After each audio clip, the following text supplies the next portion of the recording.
Now is the high point of the festivities this afternoon.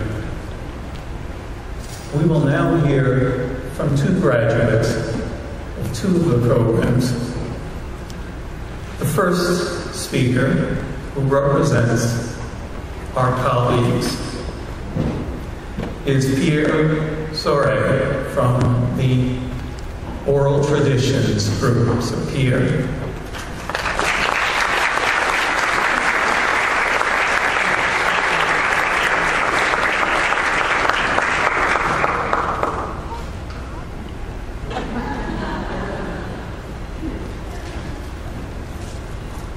Wow, this is a big crowd. It's a good thing because you're all going to work right now.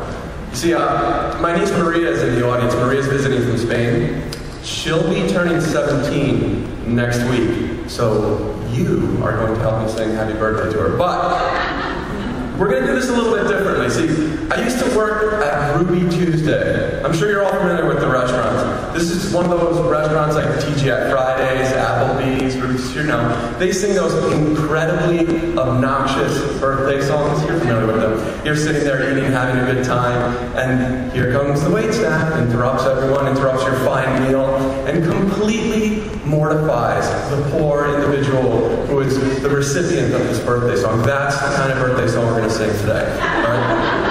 I had one song that I really enjoyed singing at Ruby Tuesday. So we're going to do a traditional storytelling, traditional storytelling device called call and response. You all know this. You've done it in kindergarten. It wasn't that long ago, was it? Well, I'll speak the lyrics, and then you repeat. So here we go.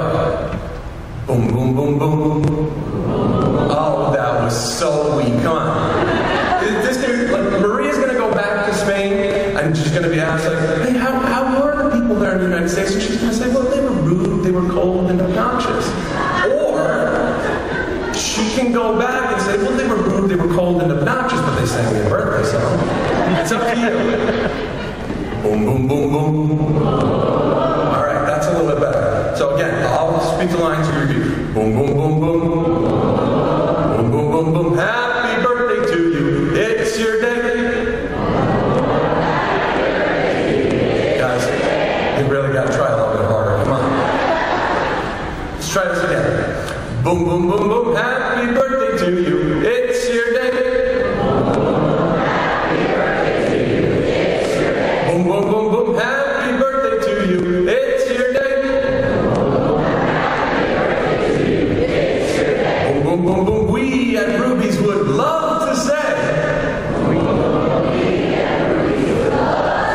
Happy birthday on your special day. Happy birthday on your special day. All right, give yourself a round of applause. Ruby Tuesday. Ruby Tuesdays. I used to work at Ruby Tuesdays. When I worked at Ruby Tuesdays, I lived at 67 Hollywood Street in Springfield, Massachusetts. It sounds glamorous, right? 67 Hollywood Street was a dump. It was a dilapidated duplex colored doo brown. Horrible place. It had an ugly brown two-car garage filled with miscellaneous motorcycle parts, car parts, piled to the top with junk. It had a beautiful backyard, fenced in, an eighth of an acre of dirt. The main feature of 67 Highland Street were two second-floor porches. At 45-degree angles they hung, ready to fall at any time. The house was so drafty we had to hang plastic on all of the windows. It didn't work at all. That air just blew right in. We had cardboard cutout templates for the front. Every single room had different hardwood floors. Every single room, you could tell, had been like redone 1,000 times over. It was a wonderful neighborhood. Perhaps the worst in Springfield, Massachusetts, which isn't saying much. And we had a wonderful set of neighbors, church-going neighbors, a husband and wife that had mastered the art of the husband and wife argument. They could be heard from blocks away. Fantastic place to live. But this story is not about Hollywood Street at all. It's not even really about Ruby Tuesday. It's about a pursuit. You see, when I first got the job as a waiter at Ruby Tuesday, I had to meet there for orientation. Ruby Tuesday is a kind of corporate restaurant where you actually sit down and have class and you learn the menu, you learn the table numbers. So I met Mike. Mike was the head trainer. I met Mike there, and Mike brought me through the restaurant. Now, this was at a time where Ruby Tuesday had, if you can remember this, if you've been to Ruby Tuesday, had black and white checker pattern tablecloths with a little red Ruby Tuesday's logo emblazoned and all of it. These hideous, garish green vinyl booths. Horrible blue carpet. Now, Mike showed me all the table numbers. He introduced me to the hosts, the salad bar attendants, the salad bar engineers, I believe we call them, something like that. The waiters, the waitresses, the bartenders. Showed me all the table numbers. And then, it was time to go to the kitchen. And that's when I saw her, the one I would pursue.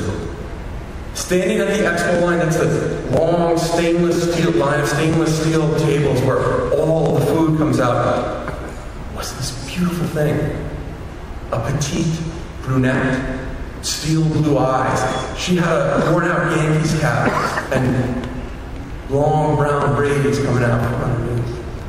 She wore the standard issue Ruby Tuesday's uniform. Red polo shirt, black moneymaker pants. If you don't know what moneymaker pants are, it's pants that show off your assets, if you know what I mean. I stood there next to Mike, and Mike must have seen my face. Who is that? Oh, dude, that's Robin. You've got no chance. He actually said, you've got no chance. And he was right, because Mike started to know a little bit about me. See, let me make a comparison to give you an idea of why I had no chance. Robin, that was her name, Robin. Robin drove a beautiful 1997 Volvo S70, forest green, black leather interior, heated seats, electric mirrors, electric windows, AM, FM radio, cassette player, CD player. I drove a 1983 Oldsmobile Color Supreme, sun-faded gray paint, AM radio, torn up velour interior, and a power trunk. Robin would soon be graduating with her master's degree. I was a two-time college dropout. Robin lived at the Forest Park apartment complex. Beautiful New York style stretched out hallways with wonderful hardwood floors, 3 bedrooms, 1 unused, a beautiful living room that was bathed in sunlight every single day, nice dining room, kitchen. I lived at 67 Hollywood Street with precariously perched porches. I really had no chance. But a man can dream, right? A man can have his own pursuit, right? And really, I resigned myself to just trying to make Robin laugh every single day. So as I got myself situated as a waiter at Ruby Tuesdays, every day I would try to make her laugh. And I was somewhat successful. I think some days I annoyed her more than I made her laugh, but I tried. I did my best. About sitting at the last table, Robin was bartending. And my guests had asked me for one last cocktail before the evening was over.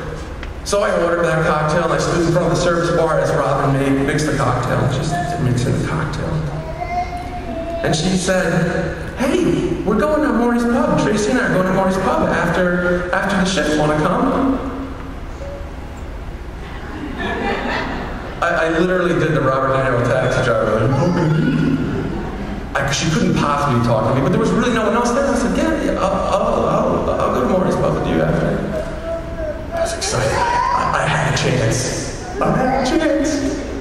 So I hurried up. I did all of my side work. I cleaned everything as best I could. I practically threw the check at the table, like, "There you go, pay, get out of here, because I'm out of here. I'm going to Maury's Pub." I drove in my '83 Oldsmobile Cutlass Supreme, checked my breath, checked my hair. It's looking good. And that night, I met Robin at Maury's Pub. She was beautiful. Just long brown wavy hair, steel blue eyes, We talked all night. We were practically yelling at each other. It was so loud in that bar. Shared hairstyle lights. You ever have that moment in your life when you think, just for a moment, just for a day, that thing that you really wanted, that you knew wasn't really possible, might actually be possible? That's the feeling I had. And we talked all night. I told her all about my ridiculous dreams, how I wanted to be a writer, how I had this passion for music and all these passions and all these dreams, all these desires that I wanted. And she didn't think I was stupid. She didn't think I was crazy. Her eyes told me that she believed me. And it was at that moment, that exact moment, that I realized she was the one I needed to pursue. She was the girl that I needed to go after. She was the woman that I would marry. She didn't know that yet, but that's what I thought. And it was from that point on that I decided that I would pursue her. And you know, I can tell you all about that pursuit. It took some convincing. It took Robin some convincing to go for a motorcycle ride with me for the first time. It took me a while to finally steal a kiss from her. And actually, for a large portion of our relationship, when I finally did want her over, when I finally did steal a kiss from her, we had to keep it a secret from the rest of the Ruby Tuesday staff that we were dating. That would be a scandal. But eventually, I got tired of keeping it a secret, and I went off to the florist in between shifts. I bought a bouquet of orange Gerber daisies, and I marched right into the front of the house. All the waitresses were collected at the host stand, clucking like hens in front, telling all the gossip. And I had that bouquet of Gerber daisies, and I triumphantly walked right past the host stand. And they tracked me. They watched me walk to the bar. And I handed that bouquet of Gerber daisies triumphantly to Robin, and they started clucking like hens. You must be wondering, you know, what's this story about? Robin and I, that was probably about 12 years ago. Robin and I have been married for 5 of those years now. We have 2 beautiful daughters. Thank you.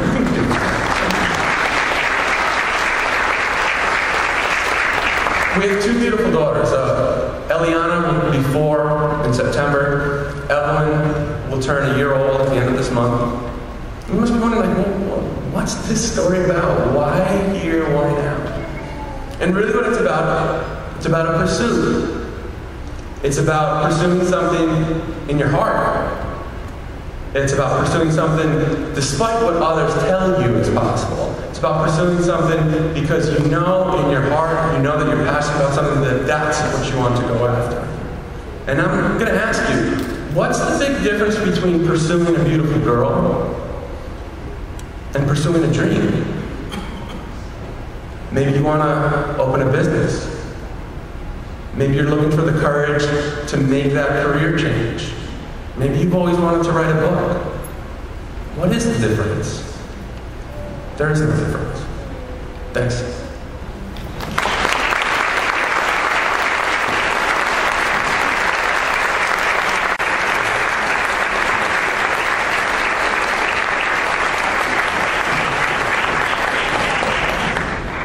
Thank you, Pierre, for that very dramatic reportage. You have chosen your master's degree program very astutely.